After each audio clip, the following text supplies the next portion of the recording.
안녕하세요. 마태복음 성경 공부 네 번째 시간 시작하겠습니다. 오늘은 3장 13절부터 이제 4장 25절까지 이제 마지막 절까지 말씀을 저희가 볼 텐데요. 우리가 지난 시간에 보았던 3장 전반부에서는 세례 요한이라는 사람이 이제 유대 광야에 나타나서 회개하라 천국이 가까이 왔느니라라는 말씀을 선포했다는 말씀을 우리가 보았습니다. 세례 요한은 이제 예수님께서 하나님의 아들로서의 공적인 삶을 시작하시기 전에 그 길을 예비하기 위해 나타난 자였고요. 말라기 선지자가 마지막에 구약의 마지막에 예언하였던 것처럼 그 하나님의 그 심판의 날 앞에 내가 엘리야 선지자를 보내겠다라고 하셨던 바로 그 엘리야가 세례 요한이었다라는 것을 우리가 앞서 보았습니다. 그런 상황 중에 이제 예수님께서 이제 공식적으로 활동을 시작하시는 장면이 이제 13절부터 나오는데요. 이때 예수께서 갈릴리로부터 요단강에 이르러 요한에게 세례를 받으려 하시니 요한이 말려 이르되 내가 당신에게서 세례를 받아야 할 터인데 당신이 내게로 오시나이까 합니다.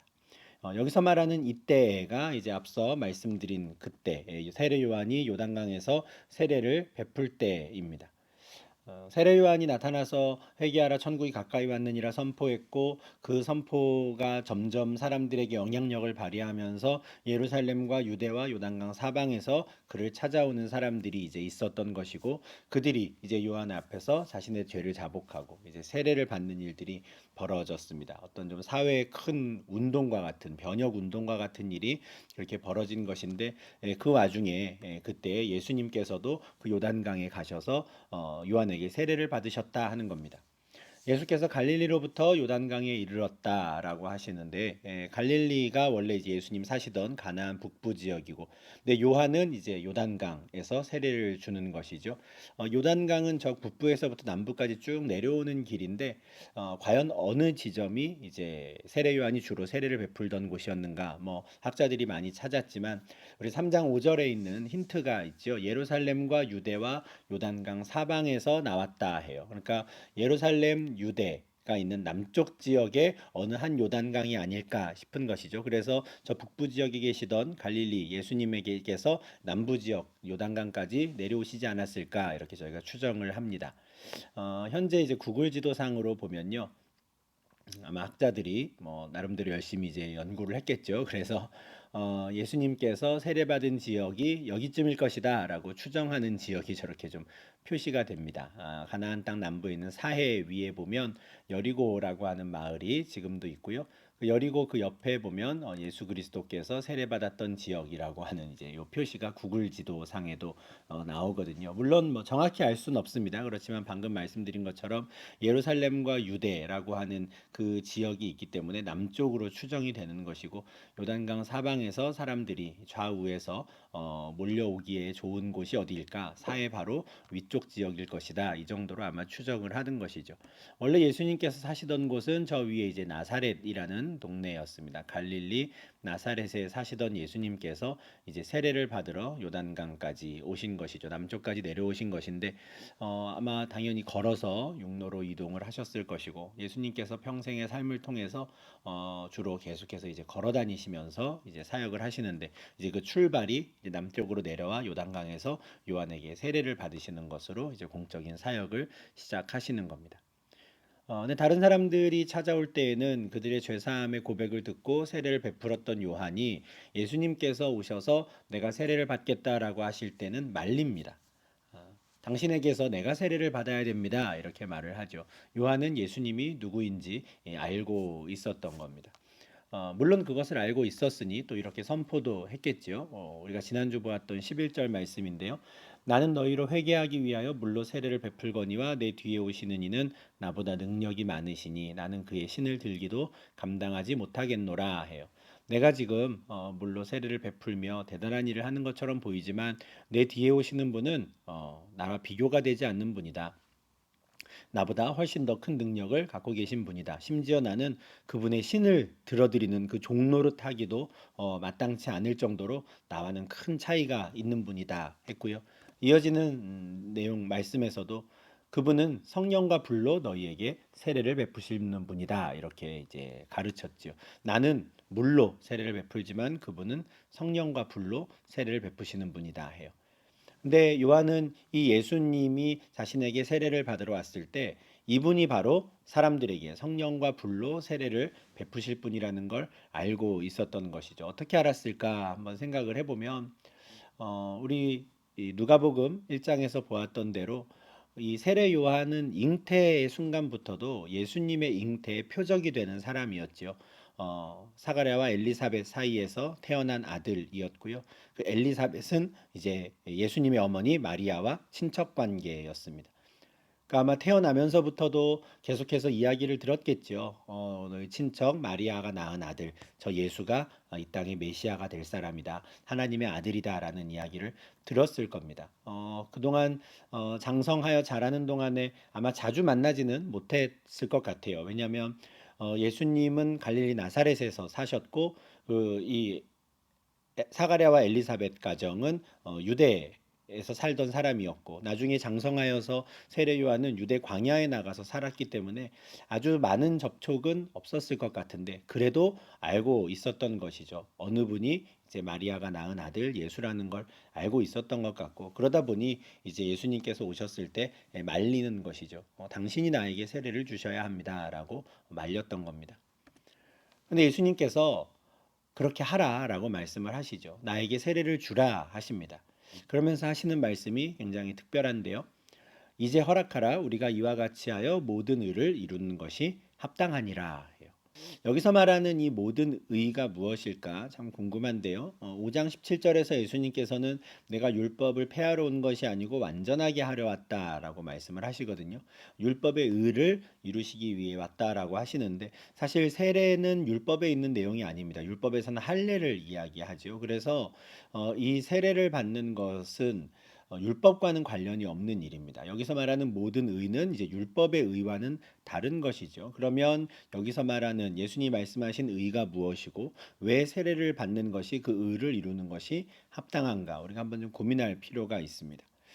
이 점에 대해서는 요한이 베풀었던 세례가 무엇인가를 우리가 좀 생각할 필요가 있습니다. 세례 요한이 유대 광야에서 전파했던 메시지가 뭐였습니까? 회개하라, 천국이 가까이 왔느니라였어요. 그는 회개를 선포했습니다. 돌이켜라, 돌아와라 하는 것이죠. 그리고 실제로 이 메시지가 사람들에게 큰 반응을 불러일으켰습니다. 그래서 사람들이 그에게 나와 어떻게 합니까? 자기들의 죄를 자복했죠. 회개했다라는 겁니다. 그러다 보니 이제 누가복음 3장 3절에서는 이 요한이 베푼 세례를 죄 사함을 받게 하는 회개의 세례라고 표현이 되어 있어요. 그러니까 요한의 세례는 사실 우리가 받는 세례와는 좀 다릅니다. 많이 다르다고 할 수도 있는데요.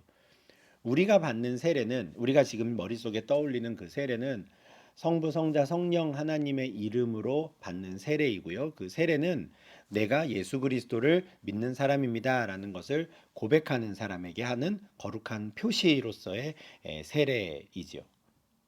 그런데 세례 요한이 베푼 이 세례는 그런 세례가 아니었습니다. 회개의 세례이고요. 죄를 자복하게 하는 세례입니다.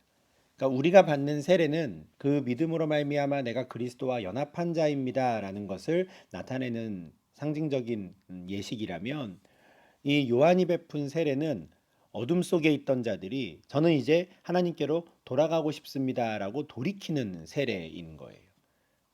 죄인들이 받아야 하는 세례인 것이죠. 이미 믿음이 있는 자들이 받는 세례가 아니라 죄인들이 받는 세례인 것입니다. 근데 문제는 뭡니까? 요한일서 3장 5절을 비롯한 성경의 많은 말씀들이 증언한 것처럼 예수님은 죄가 없으시거든요. 그에게는 죄가 없느니라 합니다. 그러면 왜 죄가 없으신 예수님께서 죄사함의 세례를 받으셔야 했고 그것을 왜 모든 의를 이루는데 합당하다라고 하셨는가? 예수님께서는 자신의 마지막이 무엇인지 이미 알고 계셨기 때문에 이와 같이 말씀하신 겁니다. 예수님의 마지막 사역은 무엇입니까? 자기 목숨을 많은 사람의 대속물로 주시는 거예요. 마태복음 20장 28절이죠. 자기 목숨을 많은 사람의 대속물로 주는 죽음을 맞이하실 것인데 이제 하나님 아들로서의 공적인 생애를 시작하시면서 이제 예수님께서는 많은 사람의 대속물이 되기 위한 그 준비를 시작하시는 겁니다.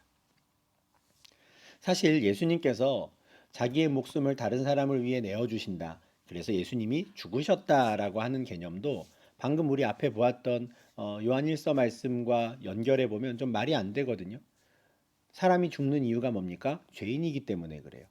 죄값을 치르느라 죽는 거거든요. 근데 예수님은 죄가 없으세요. 그런데 예수님이 죽으신단 말이죠. 죄가 없으신 예수님이 왜 죽으시는가?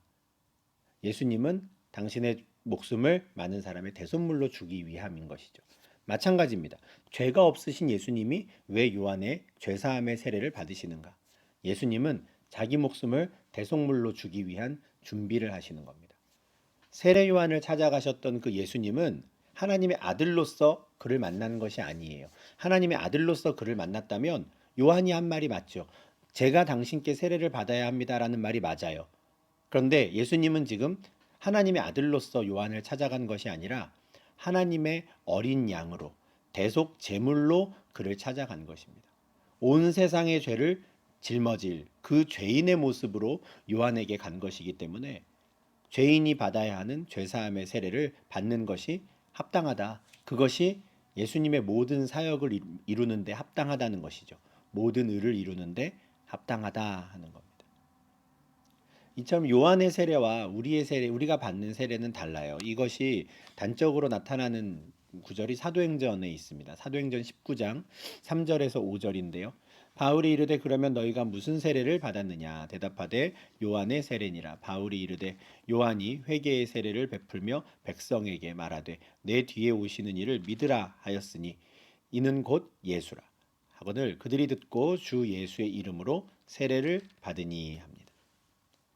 이 장면이 이제 어떤 장면이냐면 이제 바울이 이제 에베소에 3차 전도 여행 때 이제 왔는데 에베소에서 어떤 사람들을 만나는 거죠. 어떤 제자들을 만납니다. 제자라고 하는 거 보면 이제 아마 예수님을 따르는 그 무리 가운데 같이 있었던 사람들이었던 거죠.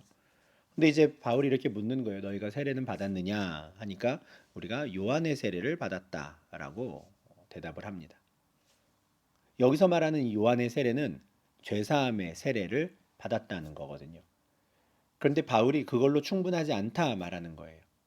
요한의 세례를 받았으면 요한이 어떤 메시지를 선포했는지 너희도 알겠구나 하면서 예수를 증거하지요. 요한이 회개의 세례를 베풀면서 내 뒤에 오시는 이를 믿으라고 했지 그분이 바로 예수야라고 가르쳐 줍니다. 그러니 그들이 내가 예수를 그러면 이제 믿고 따르겠습니다 합니다. 그러니 바울이 어떻게 합니까? 주 예수의 이름으로 그들에게 세례를 베풀죠. 그러니까 요한의 세례를 받았다고 해서 예수의 세례, 예수의 이름으로 받는 세례를 안 받아도 된다라고 생각하지 않은 거예요. 요한의 세례와 주 예수의 이름으로 받는 세례는 달랐던 것이죠.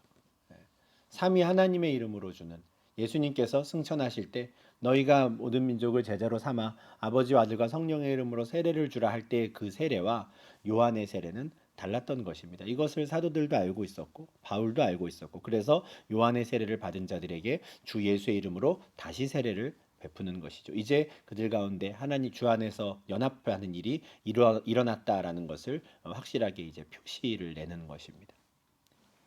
그래서 예수님께서 요한을 찾아가셔서 너가 나에게 세례를 베푸는 것이 모든 의를 이루는데 합당하다라고 하는 그것은 예수님께서 우리가 받는 그 세례를 똑같이 받으셨다 이렇게 생각하시면 안 되고요.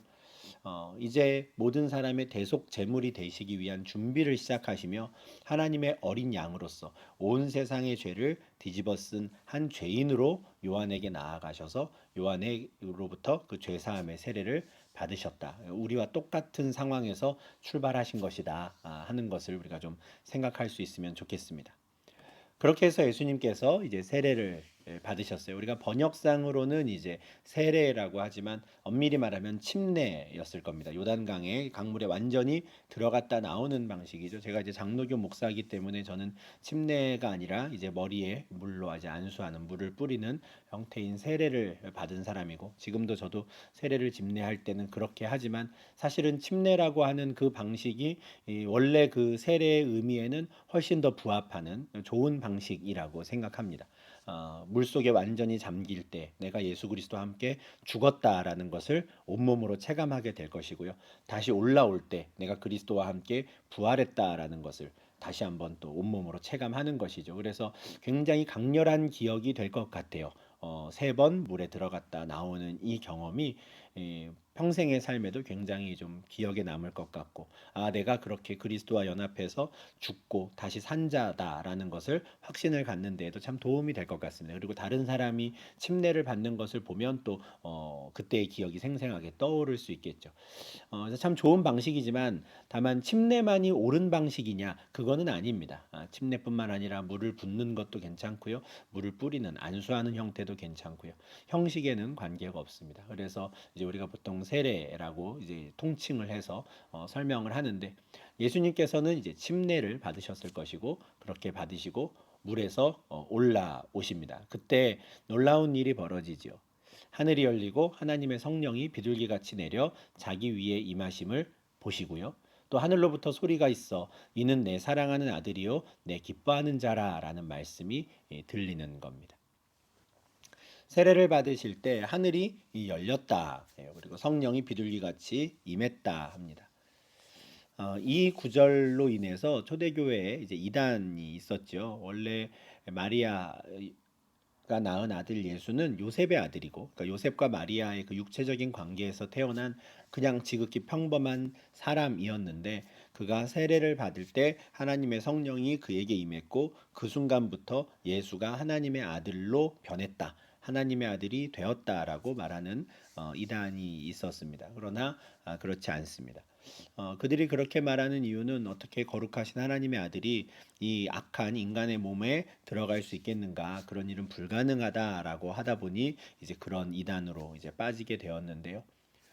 예수님께서는 성령으로 잉태되어서 하나님의 아들로 태어나신 분이었습니다.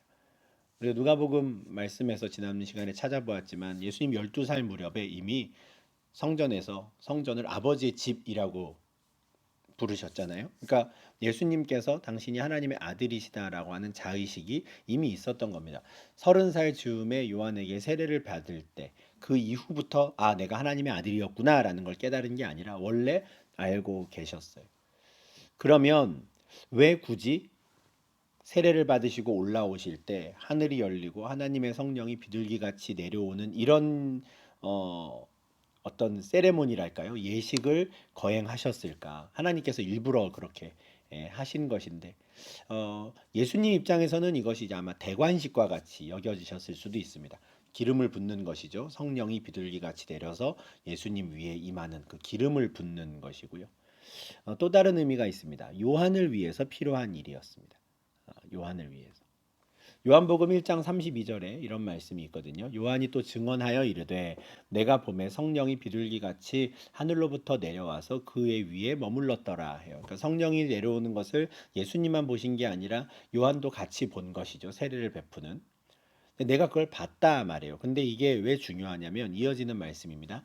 나도 그를 알지 못하였으나 나를 보내어 물로 세례를 베풀라 하신 그이가 나에게 말씀하시되 성령이 내려서 누구 위에든지 머무는 것을 보거든 그가 곧 성령으로 세례를 베푸는 이인 줄 알라 하셨기에 내가 보고 그가 하나님의 아들이심을 증언하였노라 하니라.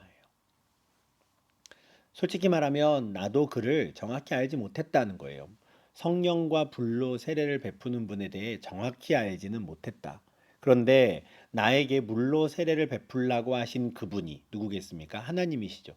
하나님께서 나에게 이런 말씀을 주셨다는 거예요.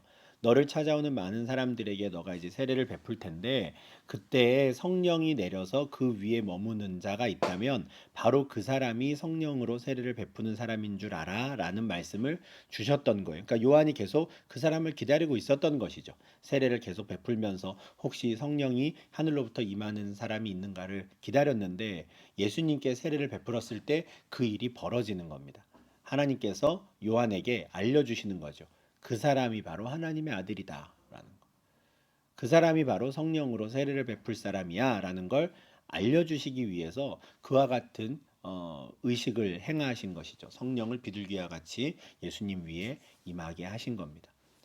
요한이 그걸 직접 보았기 때문에 이제는 더 확신을 가지고 이분이 하나님의 아들이시다 말하는 거예요. 요한복음에도 보면은 그런 말씀이 있죠.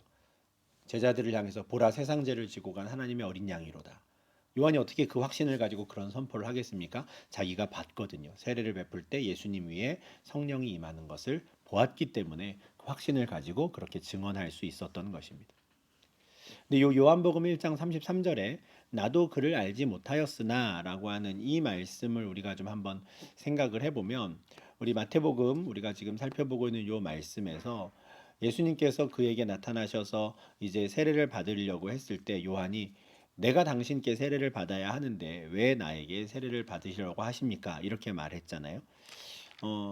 요한은 정확히 이분이 정말 하나님의 아들인지 아직은 몰랐을 때인데 왜 그렇게 말을 했을까?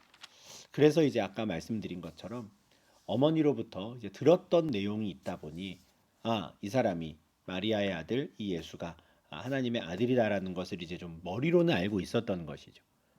그래서 예수님이 나타났을 때 저에게 세례를 받으실 수 없습니다 하고 말렸던 거예요. 그런데 이제 그 세례를 베풀고 나니 이제는 확신을 갖게 되는 것이죠. 어머니로부터 듣고 알던 게 아니라 이제는 내가 분명하게 알게 되는 겁니다. 내가 보았으니까 이분이 진짜 하나님의 아들이시구나. 이분이 성령으로 세례를 베푸시는 분이구나라는 걸 직접적으로 알게 되고 그것을 이제는 자신 있게 선포하며 증언하게 되는 것입니다. 그래서 성령이 비둘기와 같이 예수님 위에 임한 것은 사실은 1차적으로는 세례 요한을 위한 것이라고 할 수 있습니다. 그런데 물론 그것이 다가 아니죠. 앞서 말씀드린 것처럼 하나님께서 예수님을 기름 부으심으로 왕으로 세우시는, 이제 앞으로 하나님의 아들로서 공적인 삶을 시작하실 수 있도록 어떤 대관식을 베푸시는, 선포하시는 장면이라고 할 수 있습니다. 이사야 61장 1절인데요. 주 여호와의 영이 내게 내리셨으니 이는 여호와께서 내게 기름을 부으사 가난한 자에게 아름다운 소식을 전하게 하려 하심이라. 나를 보내사 마음이 상한 자를 고치며 포로된 자에게 자유를, 갇힌 자에게 노임을 선포하게 하셨다 해요. 주 여호와의 영이 내게 내리셨다. 이게 이사야가 메시아의 관점에서 이 말씀을 선포하는 것인데, 여호와의 영이 나에게 임한 것을 뭐라고 표현합니까? 나에게 기름을 부으셨다 이렇게 하는 것이죠. 기름 부음을 받은 자, 이분이 누굽니까? 바로 그리스도라는 뜻이에요. 아람어 히브리어로는 메시아라고 하는 그 그리스도라는 단어 자체가 기름 부음을 받은 자인 것이거든요. 그러니까 하나님께서, 예수님께서 세례를 받으실 때 물로만 세례를 받는 것이 아니라 성령으로 기름을 부으시는 것이죠. 이가 내 아들이다라고 선포하시는 겁니다. 그리고 이제는 그리스도를 통해서, 기름 부음 받은 자를 통해서 메시아의 사역을 시작하게 하시는 것이죠. 그래서 예수님께도 이제는 정말 시작이다라고 하는 출발점이 되는 순간이고요. 또 요한에게는 이분이 정말 하나님의 아들이시구나라는 걸 확인하게 되는 그 일이 이제 이 세례를 받으실 때 벌어집니다. 성령이 비둘기와 같이 임하실 뿐만 아니라 하늘부터 소리가 있죠. 내 사랑하는 아들이요, 내 기뻐하는 자라. 이때 하나님의 아들로 변했다고는 게 아니라고 말씀을 드렸습니다. 원래 하나님의 아들이셨는데요. 그것을 다시 한번 선포하시는 것이죠. 대관식과 같이 기름을 부으시며 공식적으로 하나님이 선포하시는 겁니다. 예수님께서는 원래 처음부터 태초에 하나님과 함께 계셨던 분이시고요. 심지어 곧 하나님이셨던 분입니다. 그런데 그분이 이제 육신을 입고 이 땅에 오셨고요. 육신을 입고 이 땅에 오신 그 말씀에 대해서 아버지의 독생자라고 부릅니다. 아버지의 독생자, 하나님의 아들이신 것이죠. 그래서 원래 하나님이셨던 그분이 이제 육신을 입고 이 땅에 오셔서 아버지의 영광을 나타내시는 하나님의 아들로서의 사역을 이제 시작하시는 겁니다. 이 일을 이제 하나님께서 기뻐하시며 그렇게 선포하시는 것이죠. 이 16절과 17절에는 굉장히 좀 중요한 장면이 나옵니다. 삼위 하나님이 다 등장하거든요. 예수께서 세례를 받으실 때 성령이 내려오시죠. 그리고 저 하늘로부터 소리가 있습니다. 하늘이 누구입니까? 하나님이죠. 하나님께서 공식적으로 선포하십니다. 그러니까 예수님, 성령님, 또 하나님이 각각 독립적으로 존재하시는 거예요. 저희 어렸을 때 그런 설명 많이 들었죠. 삼위일체를 설명하기 위해 물을 팔팔 끓이면 기체가 됐다가 물을 얼리면 얼음이 됐다가 한 성질인데 다른 게 존재 방식이 여러 개가 있을 수 있다. 이런 식으로 이제 삼위일체를 설명하는 분들이 계셨는데 완전 잘못된 설명입니다. 음, 만약에 기체이면서 동시에 액체고 그러면서 동시에 고체일 수 있는 이런 물질이 있다면 맞아요. 그런데 한 물질이 이렇게 변했다가 저렇게 변했다가 하는 게 삼위일체가 아닙니다. 만약에 그런 거라면 지금 16절, 17절에서 하나님은 아주 바쁘셨겠죠. 예수님으로 나타나셨다가 순식간에 성령으로 빨리 변화되셔서 내려오셨다가 또 하늘로부터 소리를 내셨다가 그런데 사람들의 눈에 계속 예수는 서 있어야 하고 성령은 보여야 되거든요. 사실은 말이 안 되는 거죠. 예수님, 성령님, 하나님은 각각 따로 존재하시는 삼위이십니다. 그런데 그분들이 다 동등한 영광과 권위를 갖고 계시다. 이게 삼위일체라는 거예요. 몸통이 하나고 머리가 셋인 이런 괴물이 아니고요. 성부, 성자, 성령 하나님의 동등한 권위를 나타내는 것. 이것이 바로 삼위일체이고요. 오늘 본문에서는 이 삼위가 각각 분명히 독립적으로 존재하시는 인격적인 하나님이시다라는 걸 보게 됩니다. 삼위 하나님의 이 동등함이라고 하는 게 좀 막연하실 수 있는데요. 우리의 어떤 좀 일반적인 표현으로는 말로는 삼위 하나님이 모두 우리의 예배의 대상이 되신다라는 것으로 좀 생각하시면 아마 좀 더 잘 이해하실 수 있을 것 같습니다. 하나님도 우리의 예배의 대상이시고요. 예수님도 우리의 예배의 대상이시고 성령님도 우리의 예배의 대상이십니다. 세 분이 모두 각각 인격적인 하나님이시기 때문에 우리는 세 분 모두에게 영광과 찬양과 경배를 드리는 것이죠. 그러나 유대교는 그렇지 않습니다. 이슬람도 그렇지 않습니다. 그들은 유일신을 이야기하며 오직 하나님, 알라에게만 여호와에게만 예배해야 하고 예수를 비롯한 다른 모든 존재는 다 선지자요, 천사들이다 이렇게 이야기를 하거든요. 그래서 그들은 절대 어떤 선지자에게 예배를 드리지 않습니다. 그거는 신성모독이라고 하죠. 다른 어떤 선지자를 하나님의 아들이라고 말하지도 않습니다. 그것이 우리와 그들의 가장 큰 차이 중에 하나죠. 우리는 하나님께 예배를 드리고 예수님과 성령님께 모두 예배를 드립니다. 예수님께서도 이 삼위 하나님의 동등함을 공식적으로 말씀하셨죠. 그게 언제입니까? 세례를 베풀 때 아버지와 아들과 성령의 이름으로 세례를 베풀라 하셨어요. 만약에 한 분만이 하나님이시면 그분의 이름으로만 하면 될 텐데 하나님과 예수님, 성령님의 이름으로 세례를 베풀라 하심으로써 이 삼위 하나님께서 동등한 권위와 영광을 갖고 계신다라는 걸 예수님이 직접 말씀하셨죠. 이 3장 16절과 17절은 요 삼위 하나님께서 동시에 나타나시는 또 중요한 본문이기 때문에 좀 잠깐 또 이 삼위일체 우리가 믿는 이 귀한 교리에 대한 말씀을 드렸습니다. 예, 그러면 이렇게 해서 우리 3장 마무리하고요. 우리 계속해서 우리 4장 말씀으로 이어가도록 하겠습니다. 4장에서는 이제 세례를 받으신 죄사함의 세례를 받으신 예수님께서 또 여전히 또 한 인간의 모습으로 죄인의 모습으로 이제 광야에 나가서 당하시는 일들을 우리가 보게 될 텐데요. 다음 영상에서 계속 이어가도록 하겠습니다.